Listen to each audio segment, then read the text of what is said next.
Hello and welcome to WION Live Broadcast from London. I'm Benji Hire, and in this bulletin we'll get you a roundup of the stories developing around the world. First up, the headlines.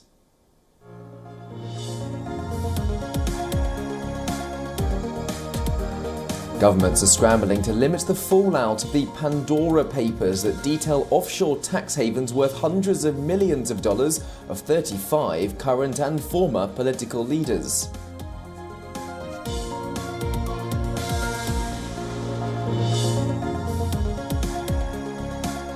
British military personnel are deployed to help deliver fuel to help compensate for an acute shortage, of truckers, as the UK faces supply chain issues for everything from petrol to poultry to even medicines.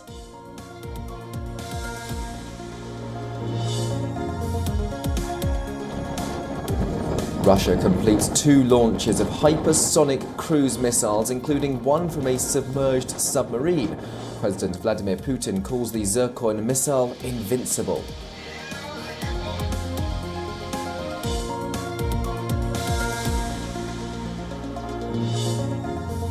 A Facebook whistleblower reveals their identity and accuses the social media giant of repeatedly prioritizing profit over clamping down on hate speech and misinformation.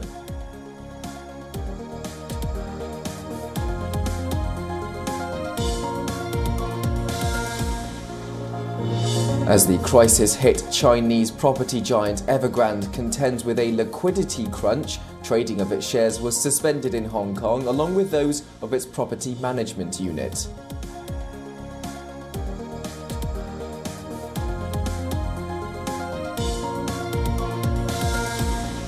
A broken pipeline has triggered an oil spill in the US state of California. Dead fish and birds wash up ashore as authorities warn that the environmental crisis will escalate.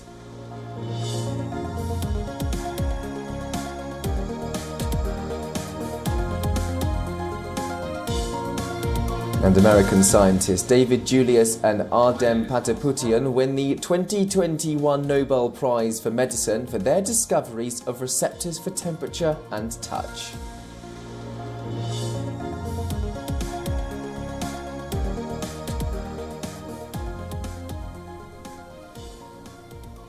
A bomb blast followed by a deadly raid and an unspecified number of casualties. The violent weekend in Kabul has exposed a new contest for the power in Afghanistan. The Taliban and ISIS are up against each other, sparking fears of a larger battle.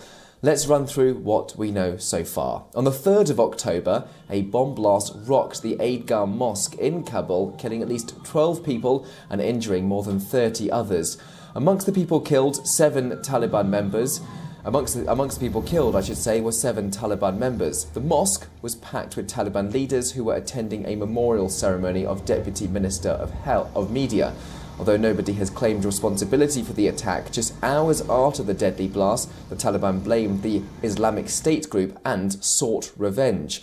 Taliban fighters launched a massive operation in the Kazimir vicinity of the capital city, Kabul. The operation went on for 9 hours, with 3 loud explosions heard and gunfire until 4 a.m.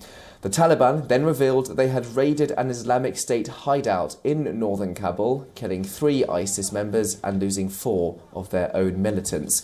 This is the 3rd attack in the 50 days of Taliban rule in Afghanistan. Since August 15th of this year, the Taliban regime has been marred by broad daylight attacks threatening their leadership. The Islamic State group has been in conflict with the Taliban since 2015. They rose to power just as the Taliban did. The arms and ammunition left behind by Western troops also helped them. The Taliban are strikingly similar to what the Taliban are experiencing events slightly similar to what the Ashraf Ghani government had to face too. The previous Afghan government were unable to segregate and identify the Taliban who had seeped into the system and the population, and now the group ruling from Kabul's presidential palace are left to fight their own battles and govern a ravaged country in the face of wanting international recognition. Well, our correspondent Anas Malik visited the Eidgah Mosque in Kabul and has sent this detailed report of the aftermath and nature of the explosion. I'm standing outside the Eidgah Mosque, which is the second biggest mosque in Kabul, and yesterday an explosion took place here at this very point. You can see that black spot. This is where the explosives were detonated. It's still unclear whether it was a suicide explosion or a VVID explosion. There is a police container which is there as well. You can see the windows being damaged, the glass that is damaged over there. Onto the outer wall of the Eidgah Mosque, you can see there are bullet holes that was done due to panic firing, and there are holes that are caused by ball bearings as well. That explains the intensity and the magnitude of the blast. 12 people were killed, 32 were injured. Now onto the main entrance of the masjid. You can see the wooden structure being damaged, but it does not have that great of a damage per se. The main gate from where the person had detonated their explosive, it is there, you can see, and from here it's a 200-meter walk to the courtyard where the prayers, the condolence prayers for Zabiullah Mujahid, Zabiullah Mujahid's mother, Taliban spokesperson, were ongoing at the point of blast. At the time of blast, 24 hours ago, we saw immense and intense security measures over here, but despite of that, there was a blast that had taken place. Anas Malik in Kabul, Afghanistan, for WION, World is One. Next today, it's the biggest ever leak of offshore data. The International Consortium of Investigative Journalists has published the most expansive expose of financial secrecy. Almost 12 million documents, 11.9 to be precise, obtained with the help of more than 600 journalists and 150 news outlets over 2 years of reporting. The Pandora Papers, as they're known, have sent shockwaves of embarrassment through global circles of power by uncovering a hidden world of shielded wealth belonging to hundreds of politicians and billionaires. The expose found links between almost 1,000 companies in offshore havens and 336 high-level politicians and public officials, including more than a dozen serving heads of states and governments. The list includes names of Jordan's King Abdullah II, Czech Prime Minister Andrej Babiš, and Kenyan President Uhuru Kenyatta. Russian President Vladimir Putin is not directly named in the files, but is linked via associates to secret assets in Monaco. The public figures linked to offshore assets include Colombian singer Shakira, German supermodel Claudia Schiffer, and cricket legend Sachin Tendulkar. In a statement, Mr. Tendulkar's attorney stated that all of his investments are legitimate and have been declared to the tax authorities. Indian businessman Anil Ambani, who recently filed for bankruptcy in a UK court, is also on the list that names as many as 380 Indians. Anil Ambani's lawyers insist the businessman followed all required procedures and the declarations had been made before concerned authorities. A massive leak of financial documents published on Sunday allegedly ties world leaders to secret stores of wealth, from the King of Jordan to associates of Russian President Vladimir Putin. It's being called the Pandora Papers and was published by several major news organizations. The dump of almost 12 million records comes 5 years after the leak known as the Panama Papers, which exposed how money was hidden by the wealthy in ways undetectable by law enforcement agencies. The International Consortium of Investigative Journalists said the new trove of files were linked to dozens of current and former national leaders and amount to the biggest leak of offshore data in history. However, the group did not say how the files were obtained, and Reuters could not independently verify the allegations or documents. Among the claims are that Jordan's King Abdullah, a close ally of the United States, used offshore accounts to spend more than $100 million on luxury homes in the US and UK. Lawyers representing Abdullah told the consortium he had not, quote, made any use whatsoever of the proceeds of aid or assistance intended for public use. The Washington Post, which is part of the network, reported on the case of Svetlana Krivonagich, a Russian woman who the paper says was in a secret relationship with President Vladimir Putin. The Post says that just weeks after she gave birth to a baby girl in 2003, she became the owner of a Monaco apartment through an offshore company. The Kremlin did not respond to requests for comment. The documents also allege that the Czech Republic's Prime Minister, Andrej Babiš, owned an offshore estate worth $22 million on the French Riviera. The news comes just days before the country's parliamentary elections. Babiš on Sunday denied any wrongdoing while speaking during a televised debate. Even as the UK confronts a supply chain crisis, Prime Minister Boris Johnson refuses to return Britain to what he calls a broken pre-Brexit economy. His Conservative Party conference is kicking off in Manchester, and Mr Johnson asserts that the UK is currently in a period of adjustment following Brexit and COVID-19, and he wants higher wages and a skilled economy as a long-term solution to the country's ongoing crisis.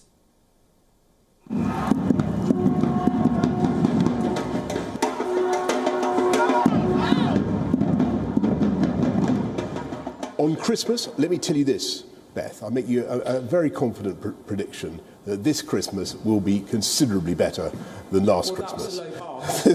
I'm just telling you, it's going to be much, much better. Even as the country continues to face a shortage of fuel and goods, UK Prime Minister Boris Johnson promised that this year's Christmas would be considerably better than last year's. Johnson, however, did not rule out the possibility of further supply disruptions in the weeks leading up to Christmas. Could there be empty shelves? I think we're going to. We have very good. This country leads the world actually in logistics and supply chains. We've got very good supply chains.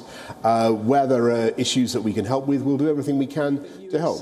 But we are going to see a period in which the global economy, particularly the UK economy, because of the speed of our recovery, is sucking in demand very fast. Speaking on the opening day of Conservative Party's conference, in a message to the Tory faithful, Johnson vowed to forge ahead with his post-COVID recovery plan to level up growth and tackle priorities from infrastructure to climate change. In Manchester, Boris Johnson was welcomed with protests. Over 2,000 protesters rallied against the Conservatives. The Tories have put us in a position where we've got to turn out en masse. People need to shout up and say, look, these conditions are awful, we need to do better. We're here today because this government is totally incompetent. People are actually starving, children are hungry. How can that be in this century? How can it be? Boris Johnson's latest thing about the metrics, and about it doesn't matter how many people die, but the economy's all right, and the economy isn't all right. But they're just awful, a whole lot of them, a complete evil bunch. In recent months, many companies, including fast food chains, have reported shortages. Shelves at supermarkets also look barren. Britain's fear they will not be stocked as usual in the run-up to Christmas. With Brexit, tens of thousands of drivers left United Kingdom, and the pandemic exacerbated the problem. Lack of tanker drivers triggered panic buying at petrol stations. On Sunday, gasoline and diesel shortages persisted in London and southeast England.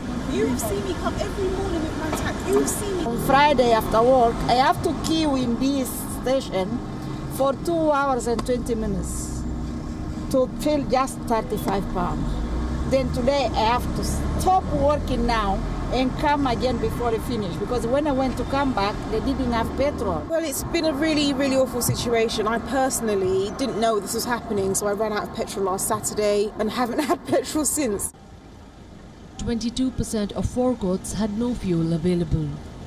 According to Petrol Retailers Association, elsewhere in Britain, the crisis was virtually at the end, with 6% of forecourts dry. The British Army will help deliver petrol starting today. Some 200 military tanker personnel will be deployed to provide temporary support. The UK government now also faces warnings from farmers that tens of thousands of pigs could be incinerated in the coming days without an urgent influx of foreign abattoir workers and butchers. In an attempt to fight off shortage, the UK government also announced that a total of 5,500 foreign poultry workers will be allowed into the country from late October till December this year. Nearly every sector in Britain is suffering staff shortages, and it's now down to one factor, but three that has led to the situation. Brexit, global supply chain issues, and of course COVID has essentially created the perfect storm. And a new survey has found more than a quarter of 500 firms surveyed said it was a lack of staff that was putting pressure on their ability to operate at normal levels. With reduced stock due to the resulting supply chain disruption, that's hurting their business. And while some firms are planning to raise prices, and that's leading to concerns over rising inflation. Now, businesses have blamed the pandemic and Brexit for the shortage of overseas workers, with nearly 40% saying a lack of regional talent is hurting their ability to recruit much-needed staff. And many business leaders are calling on the government to help more before their industries go from critical to terminal. Mandy Clark, World This One, WION, London. Authorities in the US state of California are racing against time to contain a major oil spill which stretched along the Californian coastline. But the damages are not only limited to the coast, with the fuel contaminating nearby wetlands as well.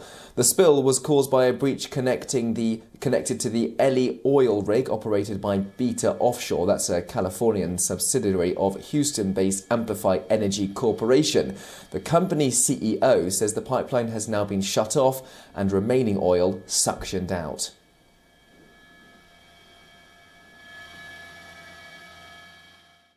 We currently have divers on location at the potential source site.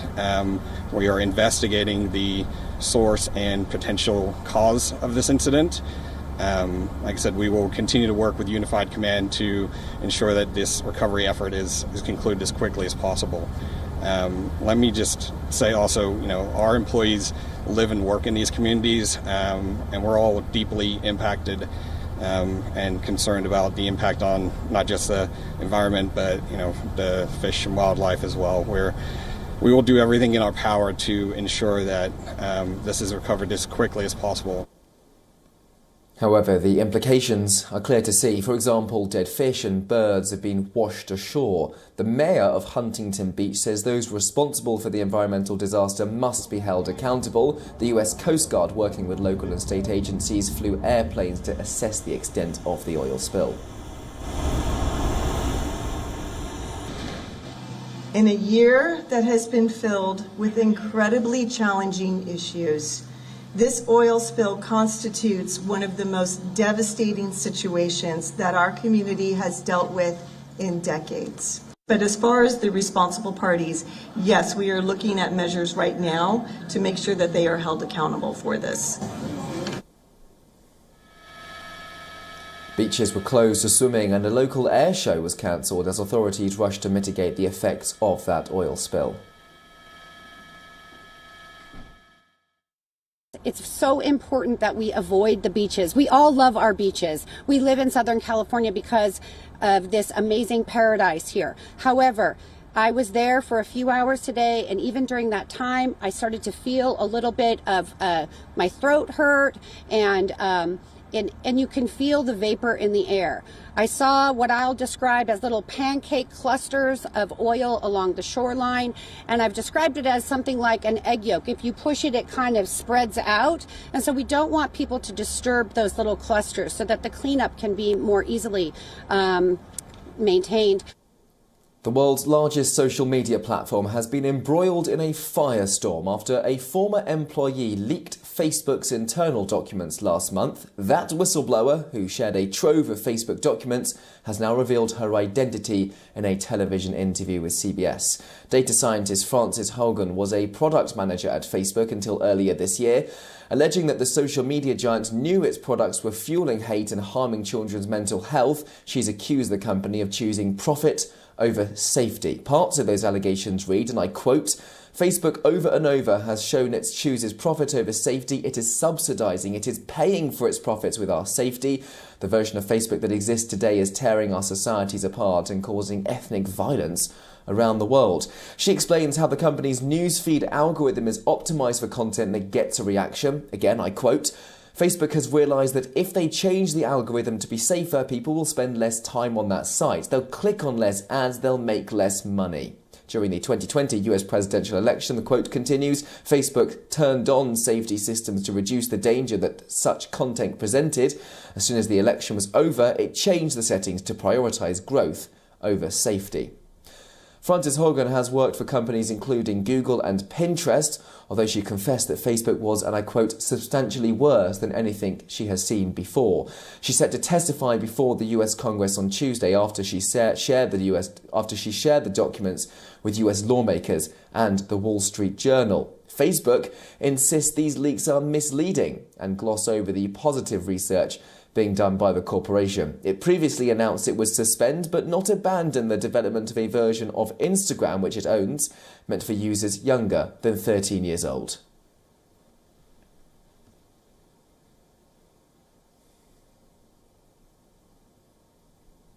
China's Evergrande is set to sell a majority stake in its property management business for more than $5 billion.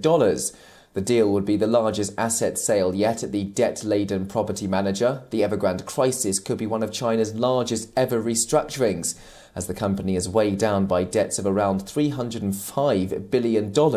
Uncertainty over Evergrande's fate has unsettled financial markets worried about the fallout from its troubles. Here's the latest on that story. The troubled Chinese developer Evergrande is selling off a half stake in its property management unit. That's according to Chinese state media Global Times, citing unnamed media reports. Its sale to real estate company Hobson Development will reportedly rake in $5 billion for Evergrande, which is grappling with $305 billion in liabilities. Both Evergrande and Hobson briefly halted share trading in Hong Kong on Monday. Analysts say the sale is a sign that Evergrande hasn't given up its fight to survive and that it's trying to raise cash for the short term. However, the group owes lenders an amount equivalent to 2% of China's gross domestic product.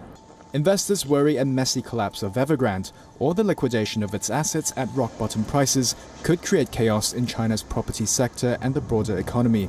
That's a result that it appears Beijing does not want.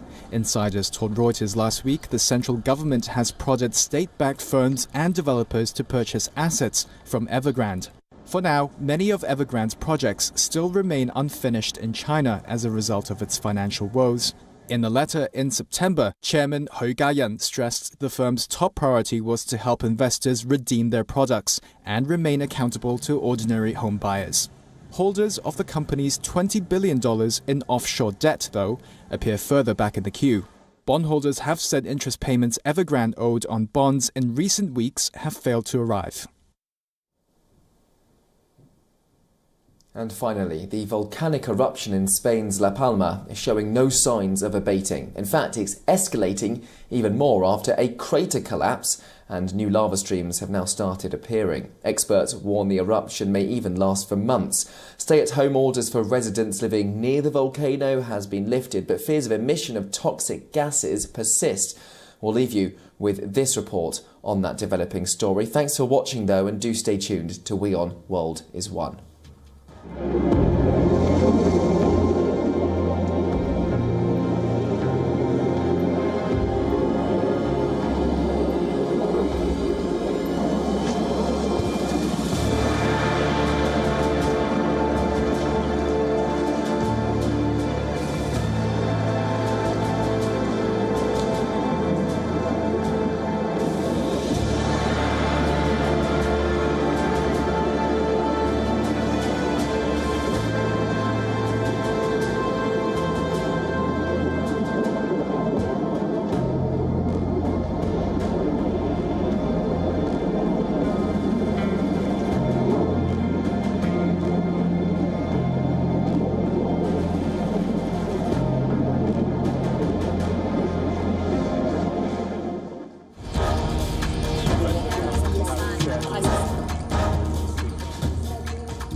One World Trade Center, that is the one where the impact.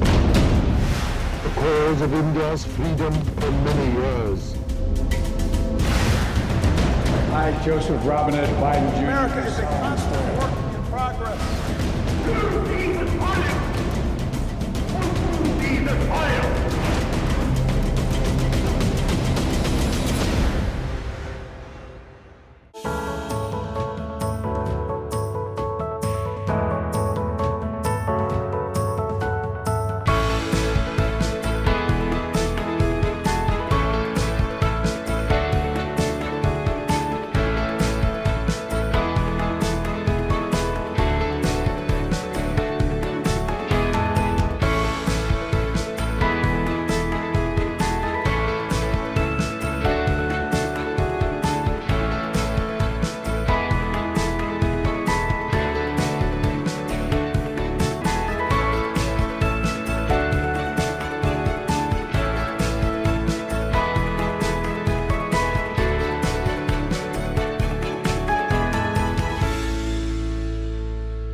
Stay connected with the world through WION. Like the page on Facebook. Follow us on Twitter for new alerts. Instagram for videos and images. And the website for the latest news, views and analysis. WIONews.com. World is one.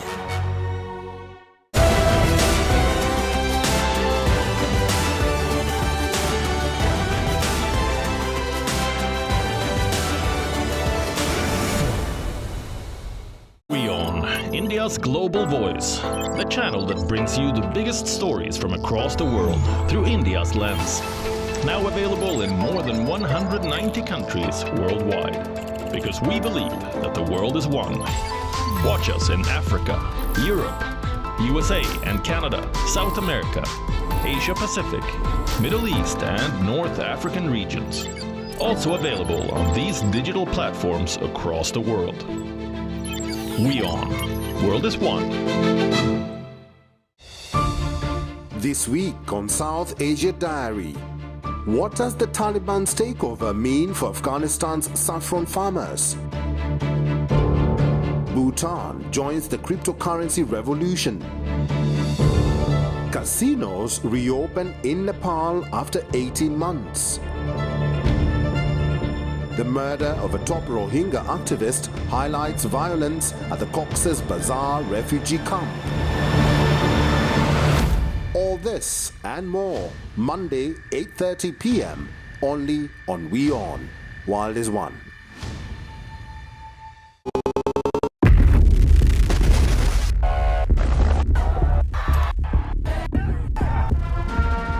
Joe Biden, now the 46th president of the United States, has a full plate in front of him. Afghanistan has been the heart of American military power.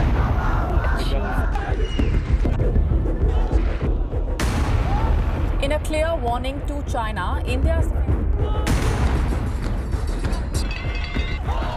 military has now taken control of the country for 1 year. Made it concerned. It says that it's likely to miss by around. What was happening inside the virology lab in Wuhan?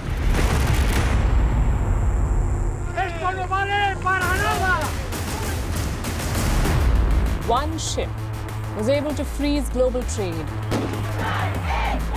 want love, we want peace, we want equality! There are a traditional recipe, and it's really very delicious.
Hello and welcome to WION Live Broadcast from London. I'm Ollie Barrett, and coming up we've got a roundup of stories developing around the world. First up, the headlines.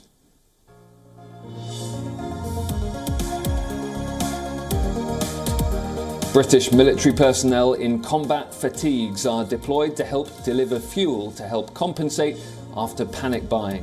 This as the UK faces supply chain issues from petrol and poultry to medicines.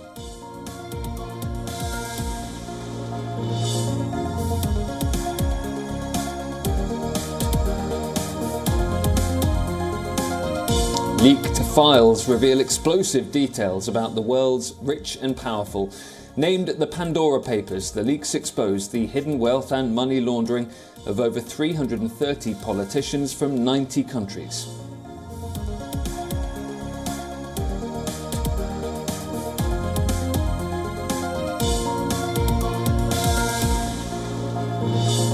North and South Korea have restored their cross-border hotline.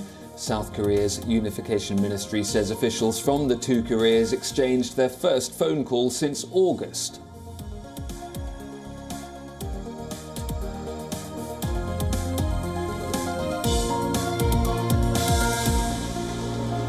As the crisis hit, Chinese property giant Evergrande deals with a liquidity crunch. Trading of its shares was suspended in Hong Kong earlier, along with those of its property management unit.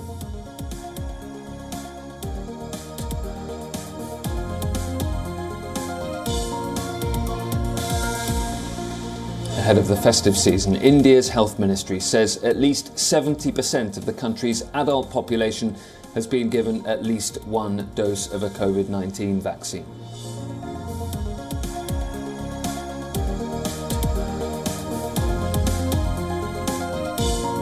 American scientists David Julius and Ardem Pataputian win the 2021 Nobel Prize for Medicine for their discoveries of receptors for temperature and touch.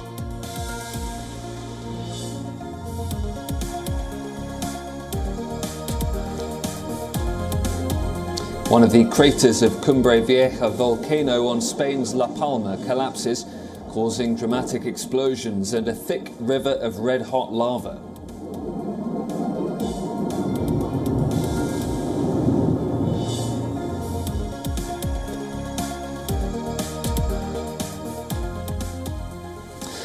And we'll start here in the UK, with the country confronting a supply chain crisis. But Prime Minister Boris Johnson says he doesn't want to return Britain to its what he calls broken pre-Brexit economy.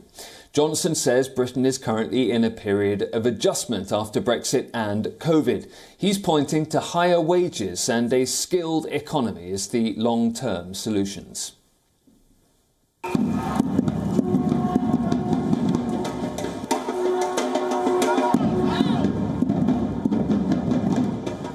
On Christmas, let me tell you this, Beth, I'll make you a very confident prediction that this Christmas will be considerably better than last Christmas. I'm just telling you, it's going to be much